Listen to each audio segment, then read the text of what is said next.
Good morning, everybody. Just let me know if you can hear me first before we begin, please. Just give me a thumbs up or something.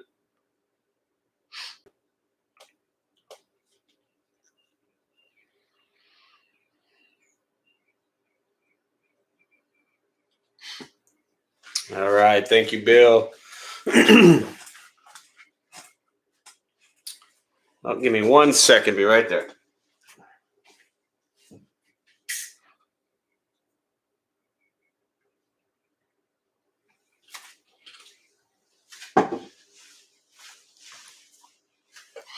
All right. Good morning, all. Good morning, Carla. All right. We'll go ahead and get started. Thanks all for being here.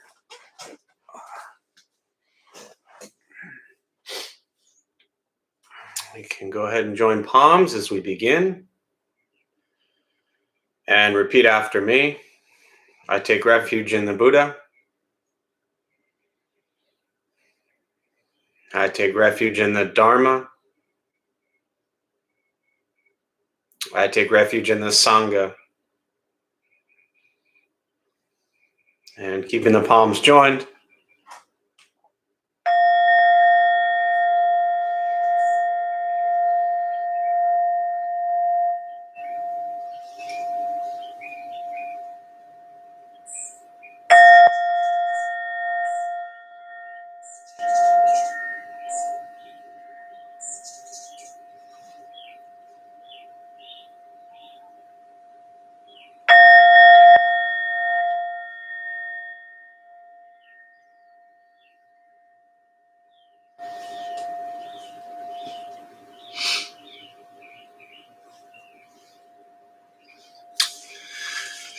All right.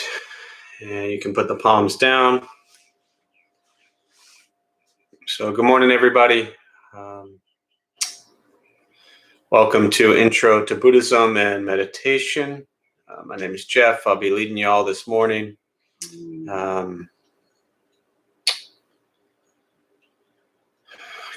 welcome back from Ireland. I just mentioned you the other day. Glad you could join us again. I wanted to comment briefly on just a word that often gets misinterpreted. And the word itself is Zen, Z-E-N. It comes from the word Chan, which is Mandarin Chinese. Originates from the word jnana, which is knowledge, gnosis. And often the word Zen, which is, in our Western culture gets thrown around. I mean, there's Zen cereal and there's probably Zen shoes. There's Zen in front of everything these days to try to help push whatever it is they're pushing. And often people use the word Zen. For example, someone will say, I'm in my Zen place, as if it's a good place. Or I'm finding my Zen, as if it's a peaceful place. And I see the word Zen most oftenly described or shared in a way as if it's a goal that we're reaching towards. And not only that, I see it described as if it's a good thing. Now, bear with me here. I'm not necessarily saying Zen is a bad thing, but I'm definitely not saying it's a good thing. And what I mean here is that when someone says to be Zen, right? It's funny with social media and all these expressions and memes and things that go out there. And to be Zen, what does that really mean? Well, the practice of Zen, as the Buddha taught it, which is the seated meditation, is the awareness of sensation of breath as we abide and sit. Zen is not an idea of gaining. It's not success. It doesn't mean peace. It doesn't mean pleasure. It doesn't mean positive. It's actually an awareness of the present moment, truly as it is. And the reason I say it's not all these positive things is not to like be a downer, but just to help you recognize that life isn't all positive things. We all know that by now, otherwise we wouldn't be here. And that's the first thing the Buddha taught. Life is dukkha. It's filled with suffering, discomfort, angst, dissatisfaction. And so the practice of Zen is being with life as it is in each moment, observing things as they truly are. So Zen is not something you're chasing. Again, it's not a goal. It is the practice of being present with life as it is. So when we learn to be present with life as it is, we are closer to the true nature of reality, which is just the present moment. And so for me as a Zen practitioner, what I was always taught and trained was that the Zen practice is simply sitting and breathing and being present with what is. And in that practice, there's nothing to gain. There are no goals. There's no objectives. There's no successes. There's no failures. There's no good. There's no bad. All of these words and descriptions just fall away. And I bring this up not to the fact that people use Zen in a, I think, misinterpreted way is really not that big of a deal for me, because they use it in a positive way and I understand the intention behind it. And, when someone says I'm feeling my Zen and that means they're peaceful, that's great. So I definitely don't want to shatter that idea. But I do want to bring light to the fact that the Buddhist teachings are not about making sure that everything is perfect in your world. It's learning that everything is beautiful as it is. And even beautiful falls away. And eventually you abide in a place where everything is just as it is. That's it. So if we use the word to feel positive and, excited and motivated and things like that, that's great. But please just remember that this practice is, it's not about achieving or gaining. It's waking up to things as they are. And if we begin to wake up to things as they are, then in each moment we become more mindful of our actions.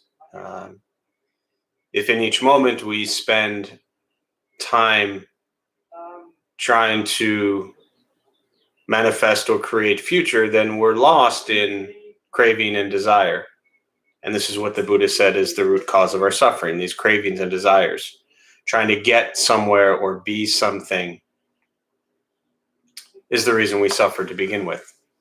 So let's just learn to be with things as they are and hopefully learn to be okay with that. So with that, we'll go ahead and we'll start a meditation practice. For those who are joining us for the first time, welcome. There's a few things I'll tell you before we begin. Nothing's going to happen to you. You're not going to float away. You won't have any mystical, magical experiences. The mind that races all day long is not going to shut off. Don't judge your practice. You don't ask yourself, is this working or not working? Am I doing it right or wrong? We're just going to sit. We're going to breathe. You'll hear sounds inside or outside. This is life. Life is filled with chaos. And the practice of meditation is learning to get quiet and still within all the chaos. Posture, you just want to be comfortable. If you're on a cushion, help slide into the front third. Pushing the stomach forward allows the back to straighten. Shoulders are relaxed. Hands can be on the knees or in the lap, whatever's comfortable. I will guide us as we begin, and we'll settle into a little bit of silence. Most important with the practice, do not expect anything. We're just going to sit and breathe.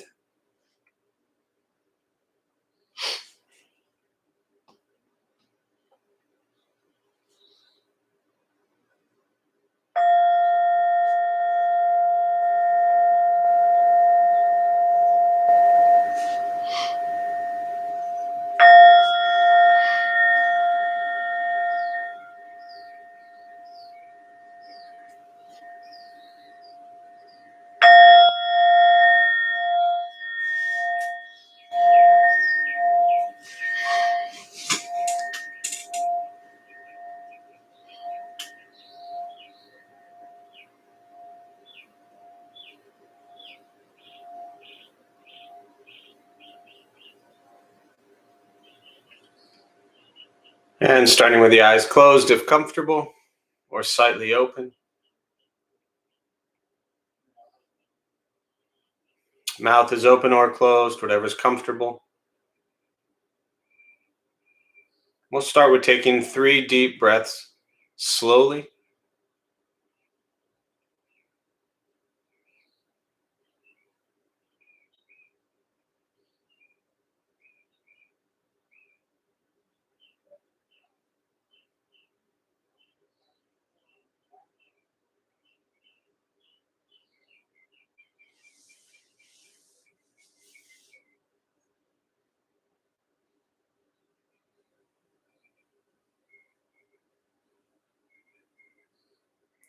And eventually, we'll settle into a natural rhythm of the breath.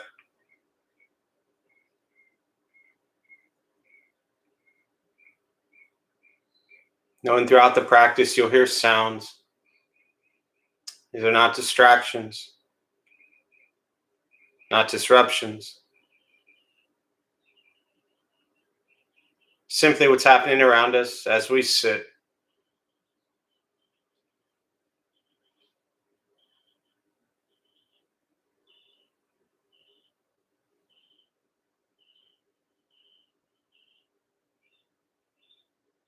Noticing the mind as it wanders, jumping from thought to thought.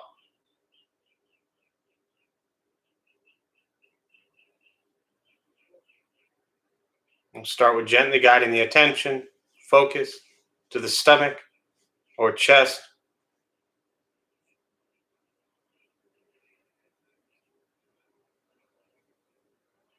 Breathing in, feel them rise.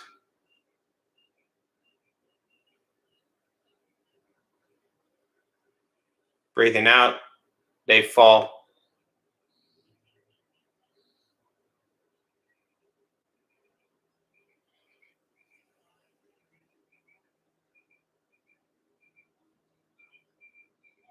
Simply going to continue this practice,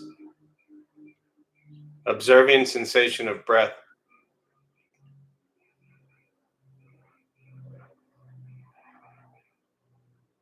Expecting nothing but to sit and breathe.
And as the mind wanders, lost in thought, recognize it, release that thought,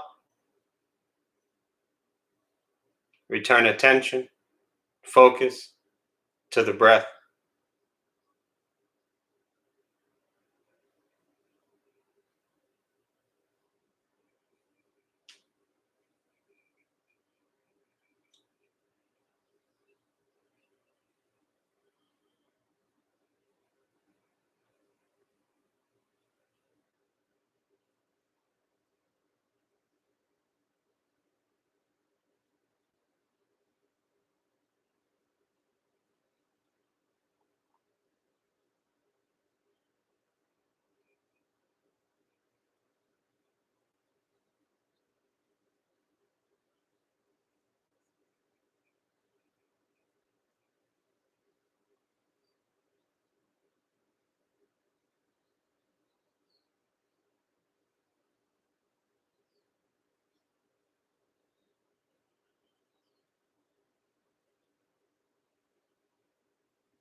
Where's your mind? Lost in thought?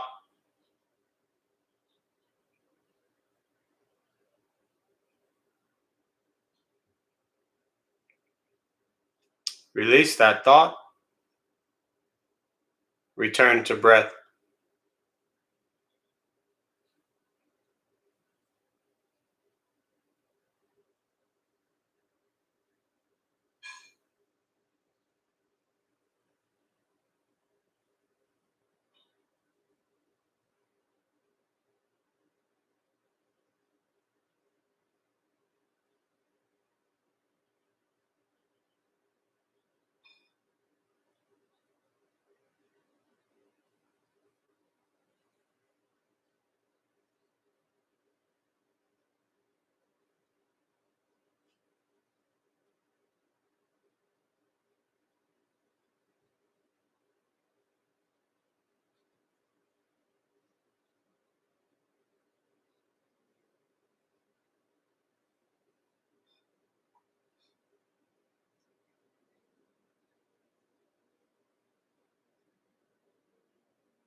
Breathing in. Follow breath in.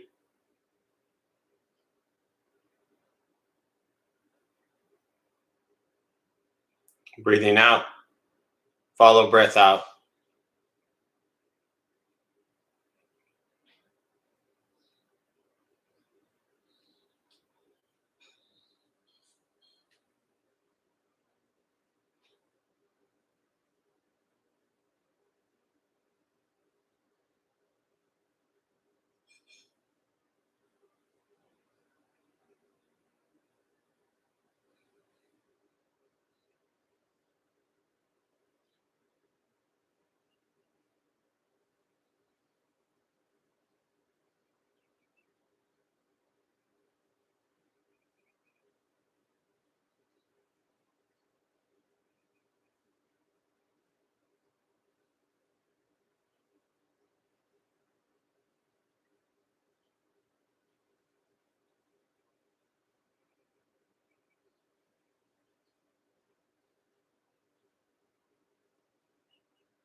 Letting go of expectations.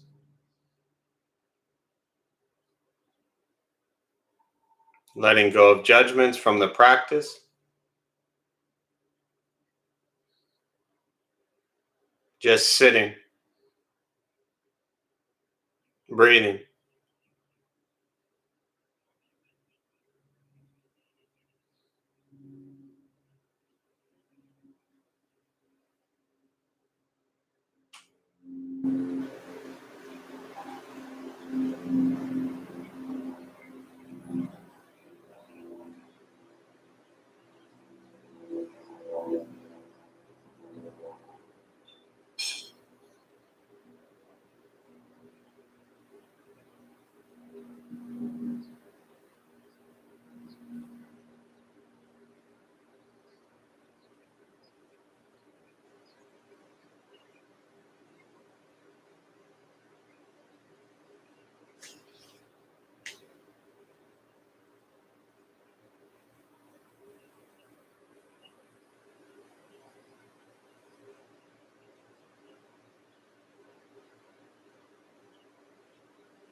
And with the body still, rested,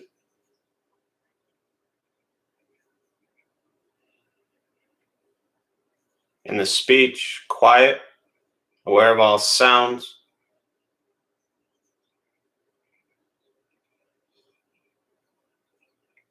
and the mind learning to settle.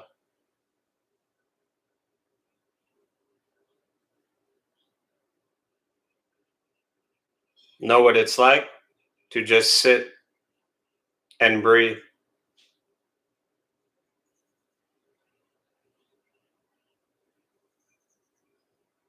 Knowing with each breath, there's nothing else to do.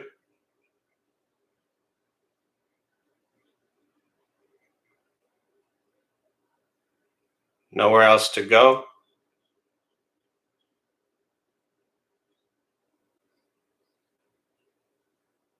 No one else to be. Everything beautiful, exactly as it is. Sitting, breathing.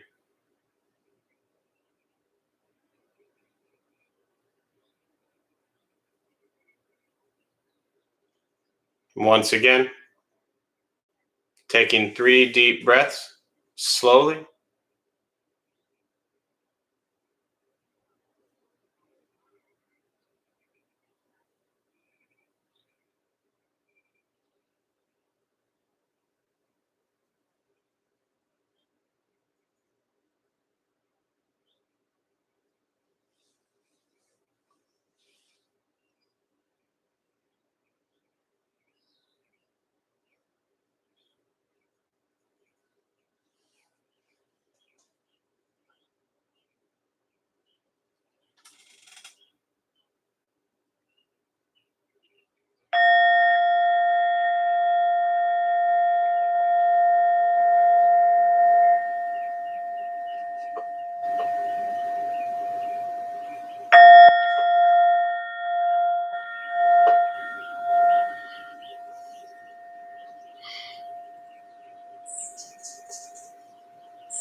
And as you slowly open the eyes,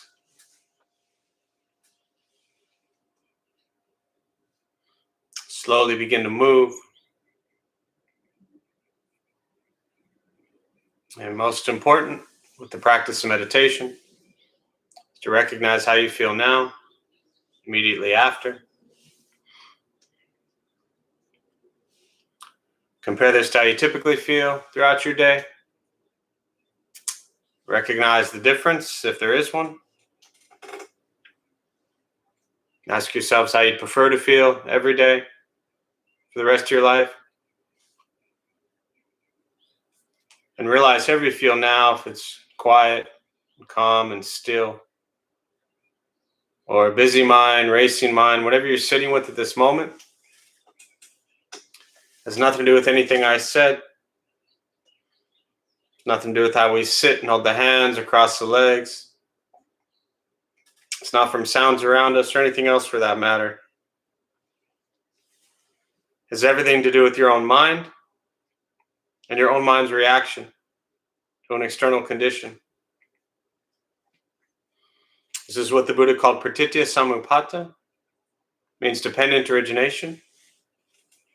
This is the basis of the Buddha's awakening. The word Buddha simply means awakened. He was a human being no different than any one of us who began to understand why he suffered, why he got angry, sad, depressed, stressed, anxious. He began to understand the causal relationship of all phenomena. And what that means very simply for all of us, regardless of where we come from or where we think we're going, our whole life is filled with things that happen. We react. More stuff happens. More reactions. That's it. This practice is learning what it's like to respond to something quietly, peacefully, still. All we're working on is closing the gap toward the way you feel now is closer to how you feel always. Just as driven, motivated, productive, successful, whatever that means to you in your respective lives. But with a mind that's steady, clear, focused, distracted by nothing, disturbed by no one. This is not an easy practice. It's not necessarily fun. But meditation is free. Buddhist practice is free. Sitting, breathing, learning to be kind to yourself and everybody else. And that's it. So this moment right here, awareness of this moment, that's the practice. Sitting, breathing, that's it. Cooking, cleaning, eating, walking, that's it.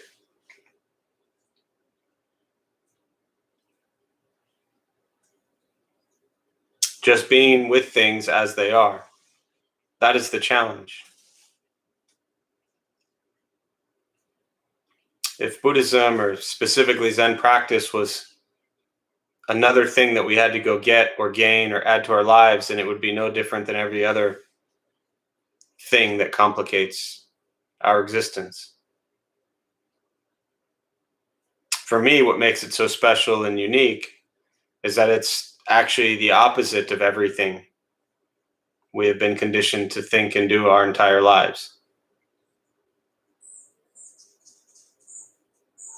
We didn't grow up being told that just sitting and breathing is enough.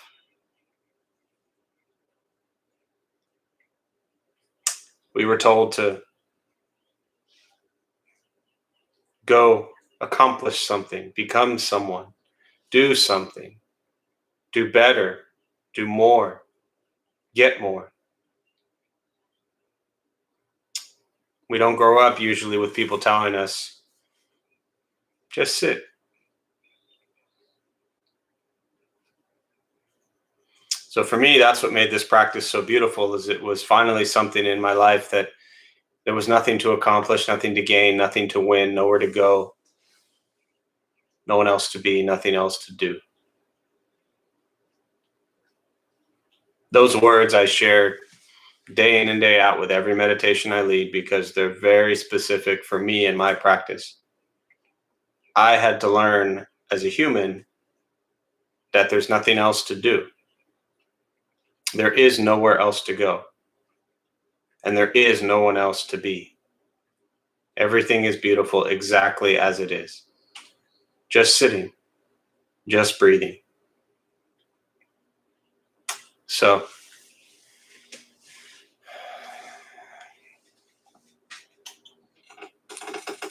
at this point, I'll pause and turn it over to questions. If you are joining us for the first time, welcome. You'll see a chat box there on the screen. I'd like to use the rest of the time, the next 15, 20 minutes, to respond to questions around meditation, Buddhist practice, anything you're sitting with. So we'll take a few moments. You can share some thoughts or questions, and I'll respond.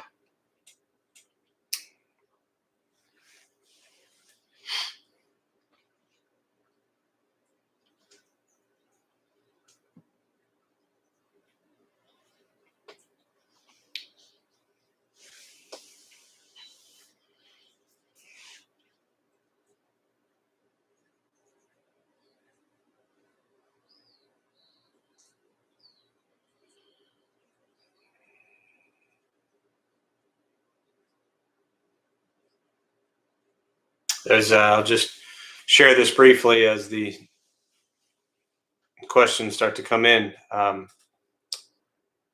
There's a teaching, a practice around guarding the senses.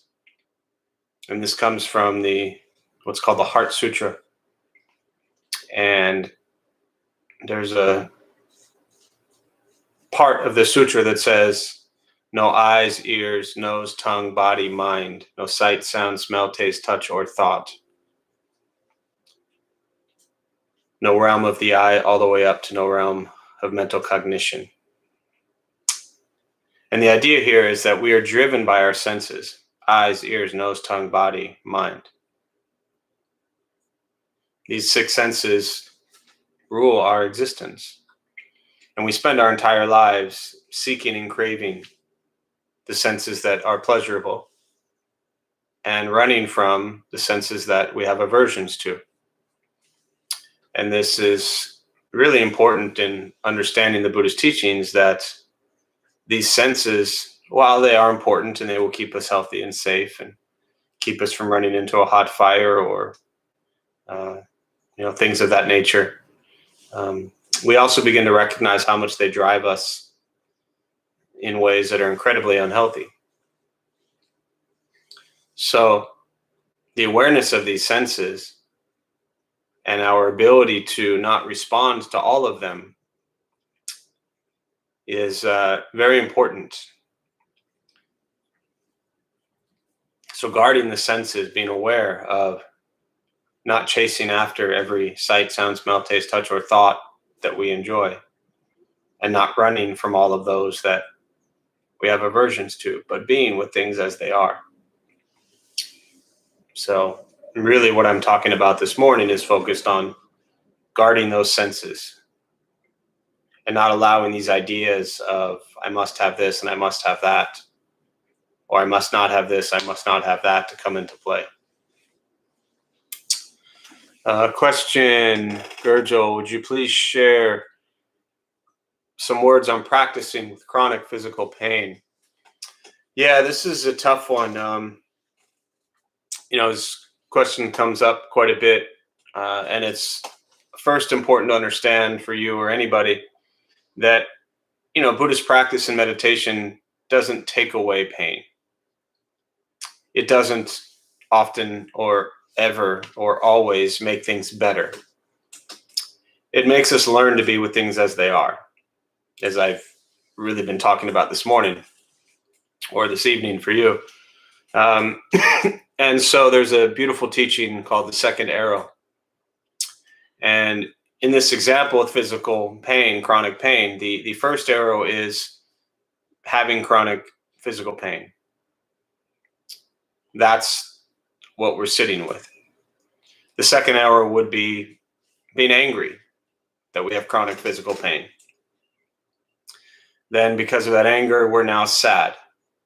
Now because of the sadness, we're depressed. Because of this depression, we're now miserable. So what started out as chronic physical pain, which is physically painful, then becomes a mental, emotional struggle. And all the other arrows come after that: anger, sadness, depression, misery. So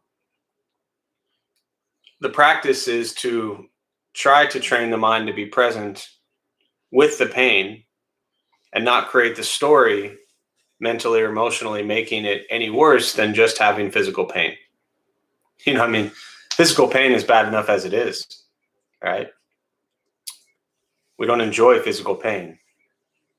So having to manage and deal and face physical pain is difficult.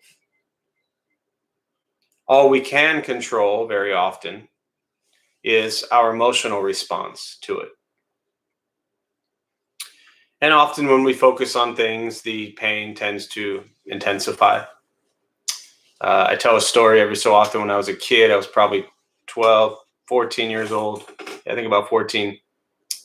And we had a baseball tournament out in Las Vegas, which is completely irrelevant where it was. But I remember early on in the game, I got spiked in the shin with a metal cleat.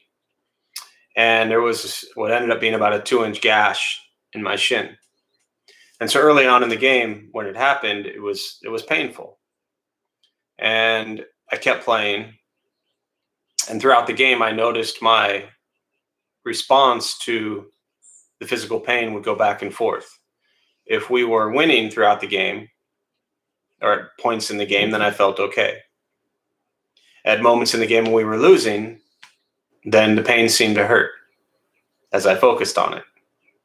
So I had these ups and downs throughout the game. We ended up winning the game. I feel great. I'm celebrating. Everything's wonderful.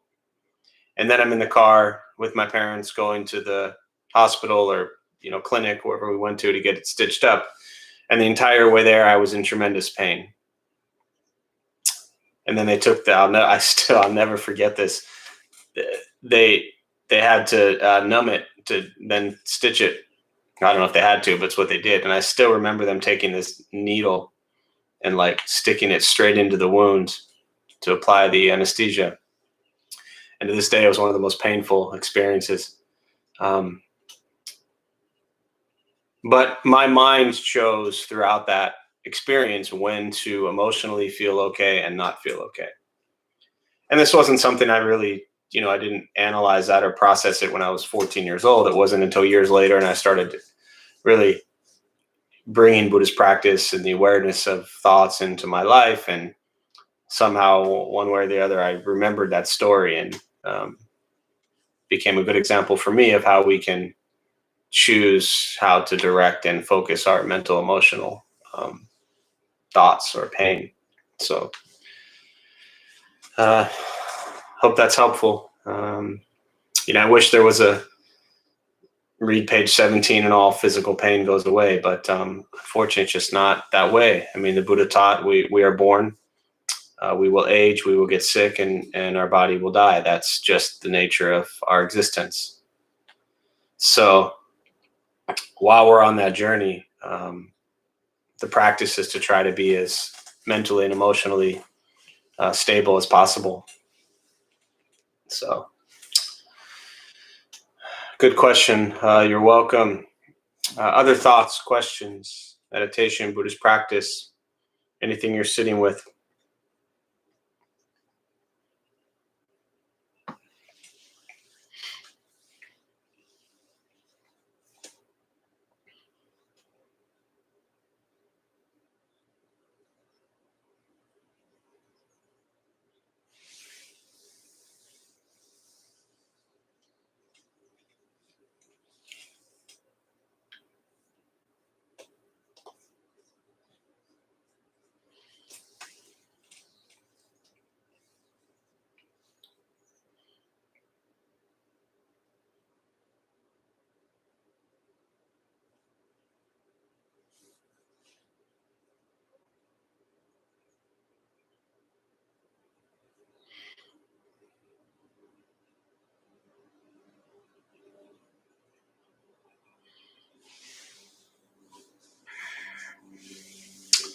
Anything else on your mind you'd like me to address?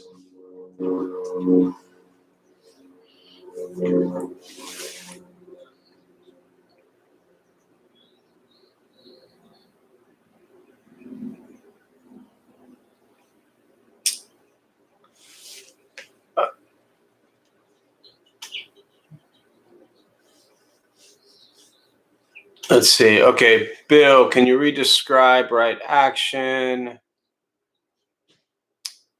Gurgel, don't want to be greedy, but if no one is going, may I ask about, I think you're saying, may I ask about pain during meditation itself?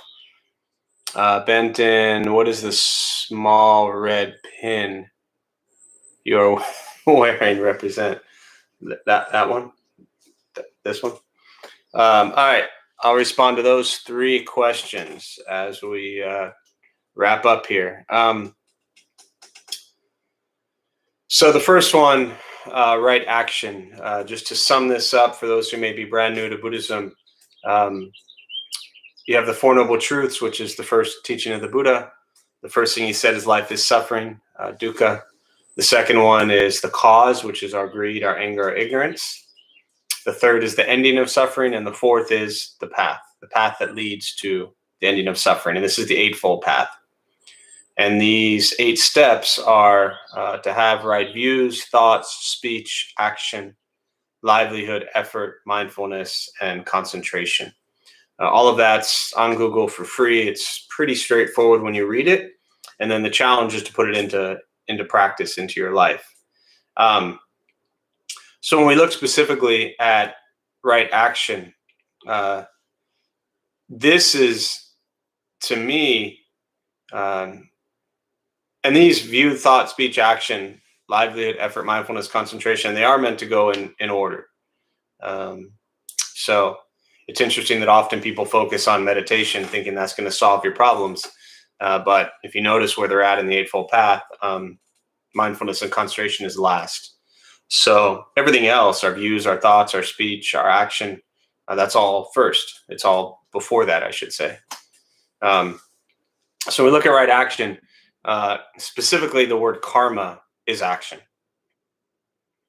So the Buddha taught that we generate karma three ways: body, speech, and mind. What we think, what we say, and what we do. This is our life. So when we look at these three really factors or practices or ways of being, our body, our speech, and our mind, and we apply this to our action, are they selfish? Are they greedy? Is it for us? Or are we doing it for the benefit of others? So if we look at the first teaching of karma, action, which is body, how are we physically working and moving through the day? Right? What imprint, what impact are we making with our physical body as we go through our day? What are we consuming? What are we throwing away? What are we wasting? What are we wearing? How are we physically going through our day? With the speech, are our words necessary? Are they kind? Are they timely? Are they honest? How do our words impact those around us? And then mind, which is, what are our thoughts? Are our thoughts pleasant, unpleasant? Are they filled with greed and anger, or are they filled with compassion and generosity? So with all of these things, really, right action to me comes down to your thoughts, your words, your actions.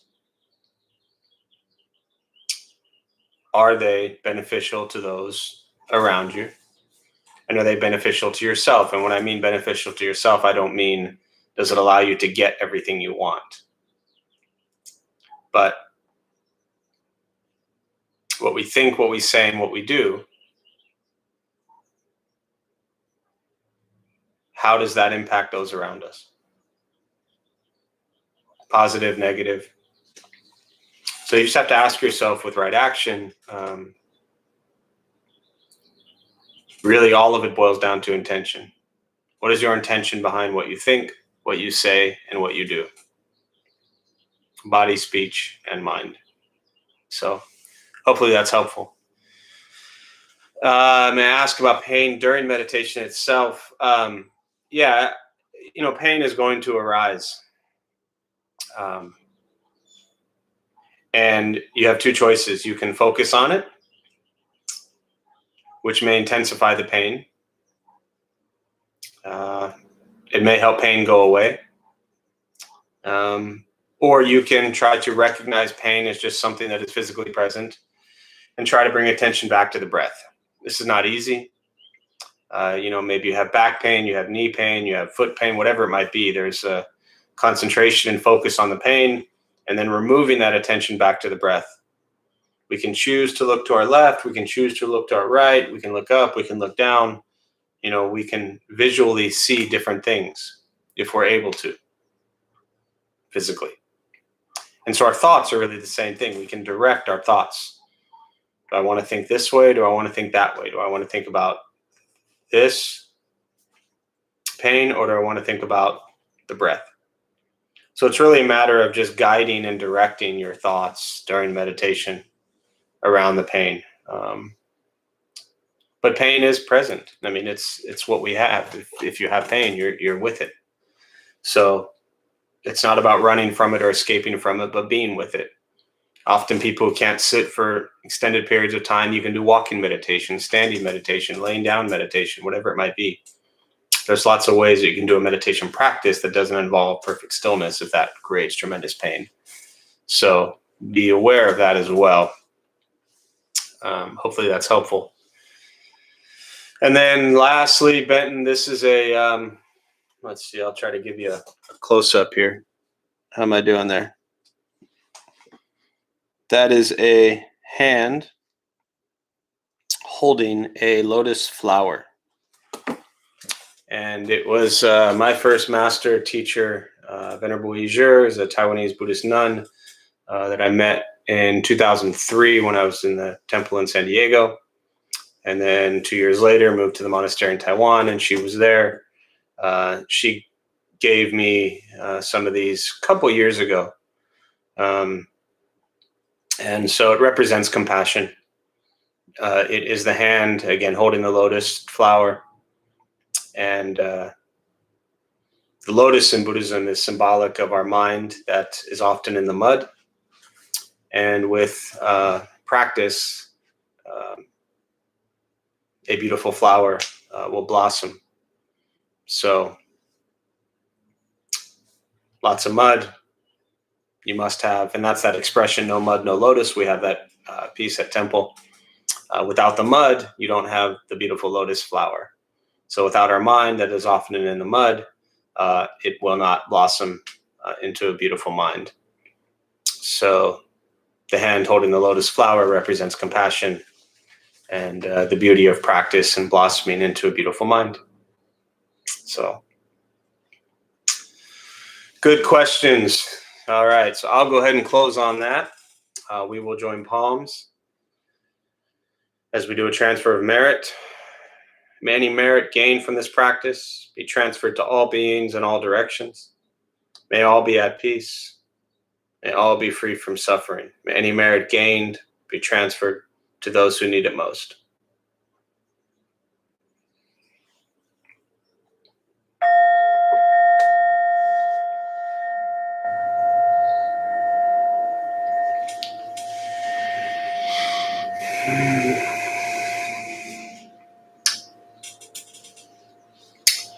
All right. Thanks, everybody. A few quick announcements before you all head off. Thanks for being here. My name is Jeff. I'm a Dharma bum. We opened up the temple 14 years ago to introduce Buddhist practice to those who show up. Those of us who lead, we're not monks or nuns or gurus or masters or teachers. We're just practitioners. We do our best to take our understanding of Buddhist teachings and put it into terms that make sense to those who show up. So thanks for showing up. 14, almost 15 months ago now, we closed due to the pandemic. So everything is virtual. All of our classes are online, just about every night, every morning, recovery classes for anyone battling addiction, morning meditation, 8 to 9. So everything is still online. As I've shared recently, we don't have specific plans for opening yet, but we do believe it's getting closer. So we're hoping at some point over the next 4 to 6 weeks, we will return on some capacity to classes at temple. We will remain cautious for the safety and benefit of those in our community. So just stay tuned on that front. I think that's about all. Gurjo, I see your comment here. No Sangha near me, so being able to sit together like this is a beautiful gift. Thank you for the warm welcome again. You are welcome. I can vouch for just about everybody on this list here, and I'm sure those I don't know, that it really is a wonderful group of people scattered around that somehow came together. So we do look forward to the temple being open again at some point, and just glad that we are even thinking about it. So I wish you all well. Be safe. Buddha for You also still closed. If you need anything, you can go to the website there, Buddha for You. And always reach out if you have any questions. Thanks, friends.